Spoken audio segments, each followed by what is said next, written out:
ये जगह क्या था, इसमें भी जैसे धान गेहूँ पैदा होते बोलो होते थे। मैंने सबसे पहले 5 लोगों से पूछा कि क्या जनगरा में एक इंग्लिश मीडियम स्कूल खोला जाए, जब तक दूर दूर तक इधर इंग्लिश मीडियम स्कूल नहीं था, सरस्वती विद्या मंदिर भी प्योर हिंदी मीडियम था। और हमें उस समय क्या दिक्कत लग रही थी कि जो बच्चे मैट्रिक पास होते ना, वो बोलते कि यार इंग्लिश के चलते मेरा एक कॉम्पिटिशन खराब हो गया यार, ये नहीं हो गया, उस समय थोड़ी प्रॉब्लम आती थी। और बिहार बोर्ड की तो अंग्रेजी बहुत खराब होती थी, अपनी भी अंग्रेजी खराब थी, बहुत अच्छी थी। 6ठा क्लास में अंग्रेजी पढ़ते थे। 5 ने मना कर दिया, करे ऐसा माहौल नहीं है, सब शहरों की बात। लेकिन मैंने 5 की ना सुनी, अपनी सुनी और स्कूल की नींव डाली।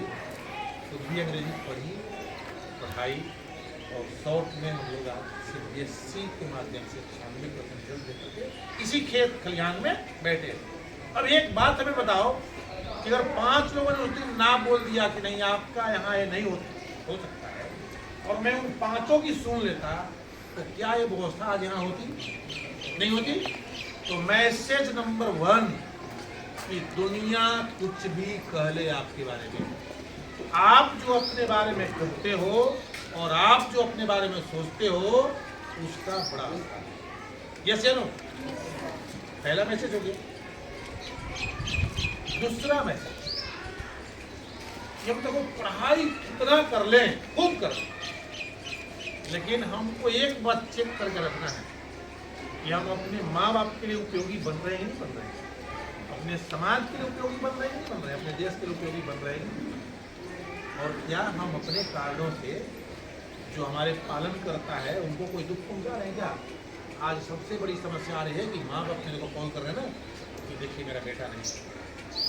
ये बहुत बड़ी प्रॉब्लम है, और ये बहुत गलत है। जो आपका पालन करता है, जो आपकी हर एक चीज का ध्यान रखता है, आपको किसके अधिकार उसका ध्यान रखना है।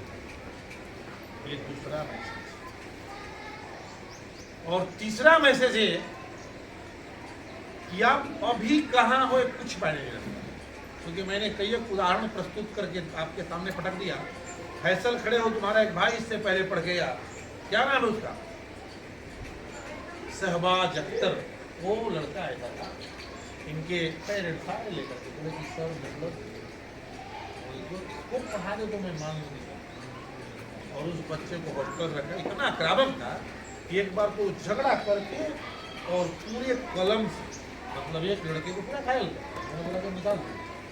उसका गार्जियन बोला सब निकाल दीजिएगा तो तलवार चलाने लगे, भला चलाने लगे, हो सकता है गोली चलाने लगे।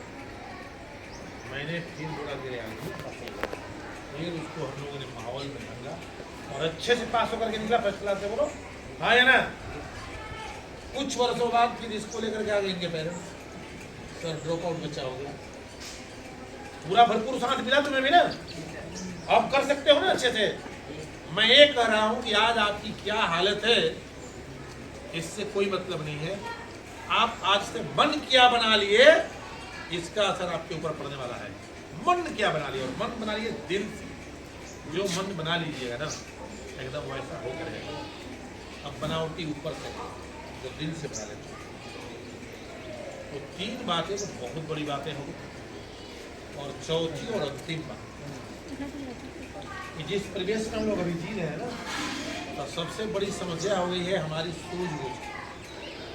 तो हमारे 2 हेल्थ हैं, एक मेंटल हेल्थ है और एक फिजिकल हेल्थ है। ये मैं बार बार सबसे मिलता हूँ तो चेताता हूँ, चेतावनी लेता हूँ, समझाता हूँ। आज देखते हो बात बात में कोई किसी को मार दे रहा है या अपने मर जा रहा है, कहीं से कूद जा रहा है, कुछ कर रहा है। अरे भाई इसके लिए थोड़े हम लोग बने। और एक बात और समझ लें हम लोग कि कुछ भी कर ले, सारी चीजें हमारे मन के मुताबिक हो ही नहीं सकती है, नहीं हो।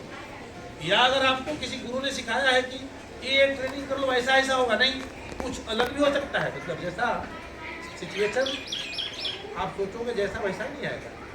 तो हमें सिचुएशन हैंडलिंग सीखनी है, और सिचुएशन हैंडलिंग सीखने के लिए अपने मेंटल हेल्थ और फिजिकल हेल्थ को बैलेंस में रखना है। और जब जब कोई ऐसी समस्याएं आ जाए कि आपको तंग करने लगे, परेशान करने लगे, तो शांत होकर के, शांत चित होकर के सोचना है कि इन परेशानियों में भी हम कोई आसानी वाला क्या काम करें।